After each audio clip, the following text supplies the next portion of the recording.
सत्ता के मस्ती में है, हम कुछ भी कर सकते हैं। हम रिपब्लिक को दबाएंगे, हम पत्रकारों को दबाएंगे, हम बीजेपी को दबाएंगे, हम कॉमन व्यक्ति को दबाएंगे। मांगनी चाहिए, आप लोग मांग करेंगे?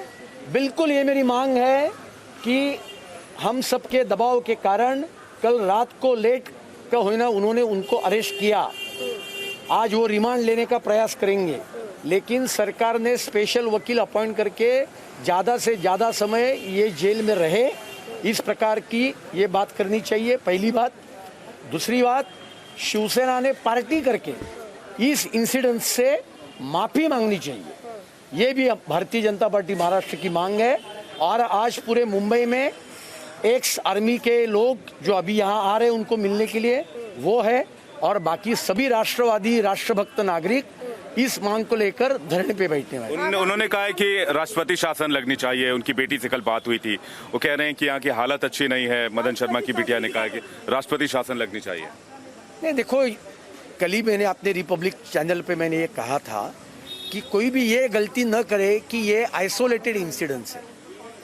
साधुओं की हत्या हुई, उसके बाद एबीपी माझा के पत्रकार को अरेस्ट किया, उसके बाद पत्रकारों का दुर्दैवी मृत्यु हुआ, उसके बाद कंगना रावत का घर तोड़ा, रिपब्लिक के पत्रकारों को अरेस्ट किया without any reason.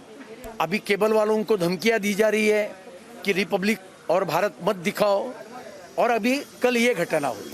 So we should not make mistake to see this incidents in isolation. This is a pattern, there is a method in madness कि हम जो बोलेंगे वही सुनने का, नहीं तो तुमको इधर रहने का अधिकार नहीं। लेकिन सर, ये हिटलर की मानसिकता है। का कभी भी परिचायक नहीं रहा, ये तो संस्कृति और सभ्यता पर भी चोट हो रही है जो शिवसेना कर रही है। ये तो छत्रपति शिवाजी महाराज जी की और राजमाता जिजाऊ की धरती है।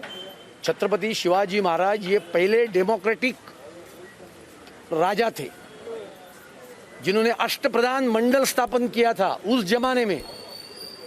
और ऐसे छत्रपति शिवाजी महाराज जी की वीरों के धरती पर वीरों के ऊपर और सीनियर सिटीजन के ऊपर हमला करना, 4 दिन पहले एक महिला के ऊपर हमला करना, छत्रपति शिवाजी महाराज जी ने सबसे बड़ी इज्जत किनको दी तो महिलाओं को दी थी।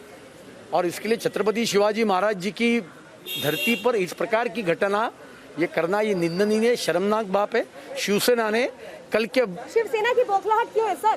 किसी को भी मारो पीटो कुछ भी करो, ये इतनी बौखलाहट क्यों कि आपने वेटरन तक 66 शिवसेना निरंकुश क्यों होती जा रही है? मेरा सवाल ये है, सत्ता के पहले भी, इससे पहले भी शिवसेना रही है, लेकिन क्या एनसीपी और कांग्रेस के साथ जो सरकार चल रही है वो आखिर उसमें निरंकुशता का भाव इतना ज्यादा क्यों है कि वो आम लोगों तक को आम लोग नहीं समझ रहे? ऐसा क्यों है?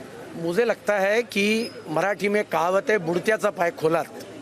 जो डूबने वाला आदमी है वो प्रतिदिन और नीचे जाता है, और इसके लिए उनको ये समझ में आया है कि अपने को सरकार चलाने को नहीं आता है। कोविड की संख्या रोज बढ़ रही है। आज 1 मिलियन महाराष्ट्र ने कोविड इन्फेक्टेड लोगों की संख्या पार की। Now Maharashtra is became corona capital of India. और इसके लिए ये सब बातों के ऊपर का ध्यान हटाने के लिए एक आखिरी सवाल सर मैं आपसे करना चाहता हूँ।